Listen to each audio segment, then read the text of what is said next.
अब देखिए दूसरा अकाउंट जो बैलेंस ऑफ पेमेंट में हम दिखाते हैं या बनाते हैं वो है कैपिटल अकाउंट। इसे कैपिटल अकाउंट बीओपी बोला जाता है। कैपिटल अकाउंट में हम वो ट्रांजैक्शंस रिकॉर्ड करते हैं जिनसे एक कंट्री के रेजिडेंट्स का एसेट लायबिलिटी स्टेटस चेंज हो जाता है। समझ की बात, ये एसेट लायबिलिटी स्टेटस चेंज हो जाता है। तो इसमें कौन कौन सी आइटम आती हैं? सबसे पहले आइटम उसमें हो सकती है आपकी जो बोरिंग से रिलेटेड हो सकती है, जिससे लायबिलिटी आपकी बढ़ जाएगी।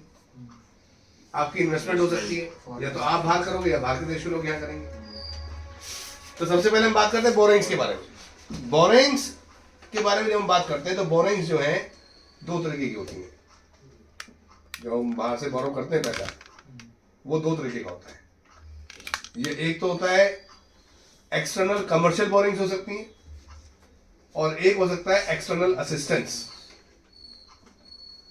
ठीक है, external commercial boring, word commercial, जो वर्ड कमर्शियल है इसका मतलब क्या है? कमर्शियल वर्ड का मतलब है कि आपको जो मार्केट रेट ऑफ इंटरेस्ट पे आपको बोरिंग होती है, जो मार्केट रेट ऑफ इंटरेस्ट है उस पे बोरिंग होगी। समझ गए? उसमें कोई आपको रिलैक्सेशन नहीं होता, इसलिए उसको हम एक्सटर्नल कमर्शियल बोरिंग बोलते हैं।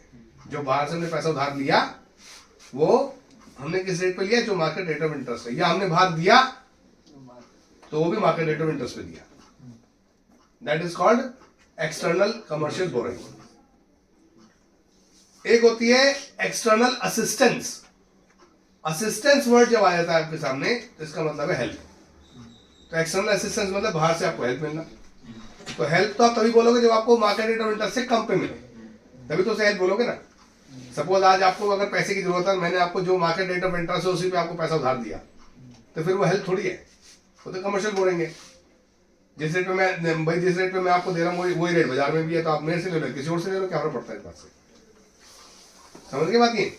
लेकिन when we are talking about external assistance, इसका मतलब वो आपको कंसेशनल रेट्स पे मिलेगा उधार। जो है कंसेशनल रेट्स, जो रेट बाजार में है उससे कम रेट पर आपको पैसा उधार मिलेगा, तो हम उसे बोलते हैं एक्सटर्नल असिस्टेंस।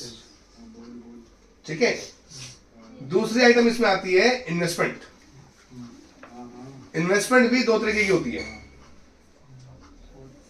इन्वेस्टमेंट भी दो तरीके की होती है।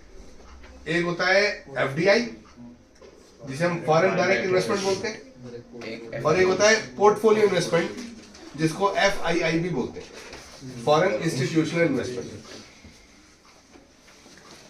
पोर्टफोलियो इन्वेस्टमेंट या एफआईआई का मतलब है बाहर के देश के लोगों ने आपकी डोमेस्टिक इकोनॉमी की कंपनीज की सिक्योरिटीज में पैसा इन्वेस्ट किया। शेयर्स, बॉन्ड्स, डिवेंचर्स, इनमें सब में पैसा उन्होंने इन्वेस्ट किया। That is called FDI. ठीक है, that is called portfolio investment, not FDI. ठीक है, उसे बोलते हैं हम portfolio investment, foreign institutional investment, FII. ठीक है। आज की डेट में डेवलपिंग कंट्रीज जो होती हैं, जैसे इंडियन इकोनॉमी है, इनके शेयर बाजार को ऊपर नीचे करने में एफआईआई का बड़ा रोल रहता है। ठीक है, हाँ, एफआईआई का बड़ा रोल रहता है आज की डेट में। मतलब अभी इंडियन इकोनॉमी का जो इंडिया का जो स्टॉक एक्सचेंज है, ये काफी समय से नीचे नीचे गिरे जा रहे हैं। इक्विटी मार्केट जो है वो ग्रो ही नहीं कर रही है। मतलब जो है लोगों को रिटर्न्स अच्छे नहीं मिल रहे, रिटर्न्स मिल नहीं रहे, इन पर नेगेटिव रिटर्न्स है। क्यों? क्योंकि एफआईआई जो अपना पैसा निकाल रहे हैं, तो वो सेलिंग मोड में है, तो सिक्योरिटीज की प्राइस गिरते जा रहे हैं नीचे। जब वो बाइंग मोड में होते हैं तो सिक्योरिटीज की प्राइस बढ़ते हैं, बाजार बढ़ता है। जब वो सेलिंग मोड में है तो प्राइस गिरता है। एफआईआई का बड़ा रोल रहता है, ठीक है, स्टॉक एक्सचेंज के अंदर। समझ की बात है, वो पोर्टफोलियो इन्वेस्टमेंट होती है। एफडीआई का मतलब होता है फॉरेन डायरेक्ट इन्वेस्टमेंट।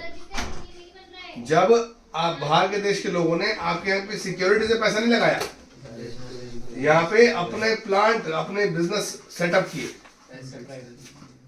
उसमें मैनेजमेंट भी उनका रहता है, कंट्रोल उनका रहता है, रूल्स एंड रेगुलेशंस आपकी कंट्री के फॉलो होते हैं, उसे बोलते हैं हम एफडीआई, फॉरेन डायरेक्ट इन्वेस्टमेंट। समझ की बात नहीं? तो ये दो तरह की चीजें इसमें रिकॉर्ड होती हैं कैपिटल अकाउंट में। इसके बाद इसके अंदर जो कुछ और चीजें भी आती हैं, अदर कंपोनेंट्स भी होते हैं इसके।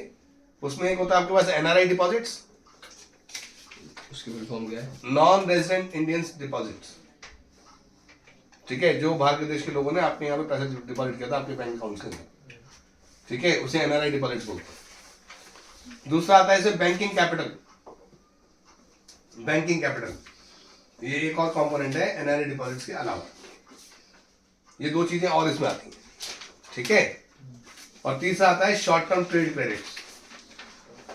शॉर्ट टर्म ट्रेड क्रेडिट्स मतलब कैपिटल अकाउंट की जो ट्रांजेक्शन्स हैं, इसमें कौन कौन से आइटम हो गए फिर? एक तो बोरिंग्स, बोरिंग्स दो तरीके की हैं। एनआरआई नहीं, एनआरआई नहीं है। बोरिंग दो तरीके की है, external commercial boring and external assistance. दूसरा क्या है? इन्वेस्टमेंट। इन्वेस्टमेंट के दो पार्ट हैं, कौन कौन से? हाँ, ठीक है, foreign direct investment and foreign institutional investment, ठीक है। और अदर कंपोनेंट्स में क्या क्या? NRI deposits, banking capital other than NRI deposits, और तीसरा शॉर्ट टर्म ट्रेड क्रेडिट। ये आइटम्स जो है कैपिटल अकाउंट में रिकॉर्ड होती है। और जो मैंने आपको करंट अकाउंट के बारे में बताया और जो कैपिटल अकाउंट के बारे में बताया, दोनों में ही ये वाली बात स्पेसिफिकली याद रखना कि अगर फॉरेन करेंसी आपकी कंट्री में आ रही है, चाहे वो बोरिंग से आ रही हो, चाहे एफडीआई से आ रही हो, चाहे पोर्टफोलियो इन्वेस्टमेंट से आ रही हो, चाहे एक्सपोर्ट से आ रही हो, ठीक है, चाहे फैक्टर सर्विसेज के थ्रू आ रही हो, नॉन फैक्टर सर्विसेज के थ्रू आ रही हो, ट्रांसफर्स के थ्रू आ रही हो, किसी भी चीज के थ्रू आए, अगर फॉरेन करेंसी आपकी कंट्री में आएगी तो वो क्रेडिट आइटम है। यहाँ क्रेडिट मतलब उधार नहीं है। बैलेंस ऑफ पेमेंट्स की दो साइड्स होती हैं, एक डेबिट साइड, एक क्रेडिट साइड, जैसे हम अकाउंट्स में करते हैं, ठीक है। तो एक होती है डेबिट साइड, एक होती है क्रेडिट साइड। क्रेडिट साइड में हम इनफ्लो ऑफ फॉरेन करेंसी को रिकॉर्ड करते हैं और डेबिट साइड में हम आउटफ्लो ऑफ फॉरेन करेंसी को रिकॉर्ड करते हैं। ये आपको याद रखने की जरूरत है। 1 मार्क में क्वेश्चन आपसे पूछे जा सकते हैं इसलिए ये स्पेसिफिकली याद रखने की जरूरत है आपको। समझ गए मेरी बात? एक पार्ट और रह गया कैपिटल अकाउंट का। नहीं, ऑफिशियल अकाउंट तो अलग है। बेसिकली जब हम कैपिटल अकाउंट की बात करते हैं तो कैपिटल अकाउंट के साथ साथ जब हम बैलेंस ऑफ पेमेंट की बात कर रहे हैं तो बैलेंस ऑफ पेमेंट में एक तो करंट अकाउंट का बैलेंस हो गया, एक कैपिटल अकाउंट का बैलेंस हो गया। इसके साथ साथ एक आइटम और होती है, इसके साथ साथ एक आइटम और होती है, वो होती है एरर्स एंड ओमिशंस। एक आइटम और होती है जिसे बोलते हैं एरर्स एंड ओमिशंस, ठीक है। एरर्स एंड ओमिशंस मतलब current account balance, capital account balance, errors and omissions, ठीक है। तो इन तीनों को जब हम ऐड करते हैं तो हमें टोटल मिलता है किसका? बैलेंस ऑफ पेमेंट का फाइनल बैलेंस मिलता है, ओवरऑल बैलेंस मिलता है। समझ गए बात? ये ओवरऑल बैलेंस मिलता है। और एक जो ऑफिशियल रिजर्व अकाउंट है, हम इसके बारे में नेक्स्ट क्लास में बात करेंगे।